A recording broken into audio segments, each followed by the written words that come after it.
our country has long been in a very complicated system. Most of you who are young like me, we were born into this system. But that's not what can allow Burkina to thrive. Because in this situation there are only two cases. Either we accept to fight or we remain slaves forever. I told you once, there are those who are slaves in their minds. They can only serve their master. And those people try every time to manipulate you. You must advise each other.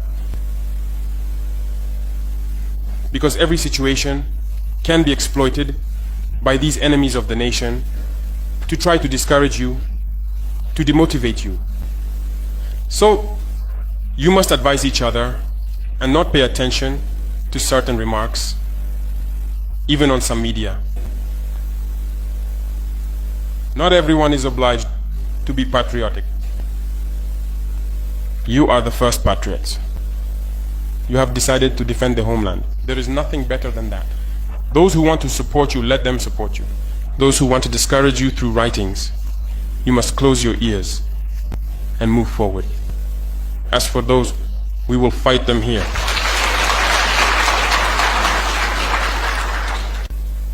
So, we must remember something. Recently, there is a so-called NGO. It's not even an NGO. Because NGO stands for non-governmental organization. They are not non-governmental because they are funded by a federal budget, by a state. This so-called NGO produces reports claiming that the FDS and the VDP commit abuses. It went in here, it came out there. It's to tarnish your morale, scare you, to prevent you from being able to fight. No. Moreover, we are going to file a complaint against this NGO because people need to understand something. What is happening to us here? It's true that they have manipulated part of our populations in the Sahel here, but they didn't have that kind of weaponry. What brought such significant weaponry into their ranks? It's Libya. Who destroyed Libya? It's this NGO, the same NGO that made false reports and gave them to those who wanted to create a rebellion so that people would intervene and overthrow Gaddafi. And the powder keg ended up being poured into the Sahel. These millions of lives that have been taken in the Sahel, we must file a complaint against this NGO because it is responsible for these false reports it made to support this thesis of attacking Libya. They have no moral lessons to give us. Look at the world. Let them go defend human rights all over the world first before coming here.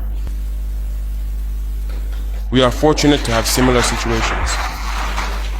In this world, you voluntarily committed yourselves. There are countries where people are forcibly taken, killed. You live or you die. Others, even while trying to flee, end up dying. They don't talk about human rights because these people see us as subhumans. They see us as slaves. That's how it is in their minds.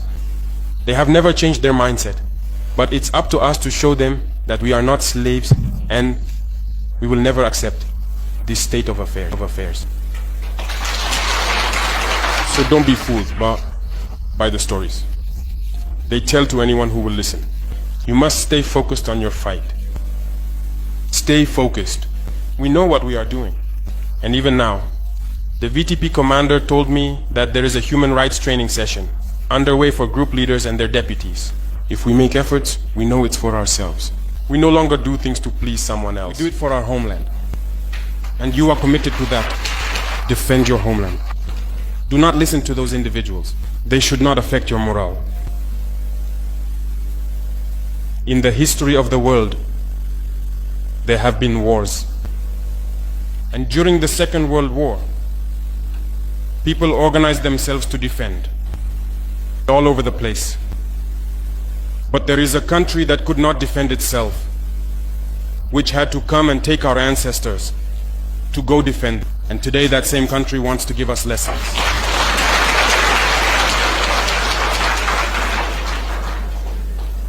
The pot calling the kettle black. No. You are the descendants of those same ancestors who went to defend others, who liberated the world from Nazism. Today you are fighting for your lands. These same individuals dare to create terms to tarnish you. We oppose this. We will never agree. Continue to defend your lands. It is your wealth that interests these people. It's our gold, it's our minerals that interest them. Otherwise, why come and drive out entire villages to seize our lands? So we will fight and we will reclaim our lands, our wealth. It belongs to us. It's for us. It will benefit us and our children. I therefore encourage you to remember that this war is to free us from slavery. It's for our independence. And you must keep your spirits high, stay strong. Never give in to manipulators, to those individuals who no longer understand the notion of homeland, or to those people who come from outside to try to subdue us through their terms they invented and their organizations they created to enslave us. Fight, move forward, do everything you can. Draw, as I said, from your cultural resources, from what you have been shaped by since the village. Draw from it and wage this war. Stay focused and stay strong.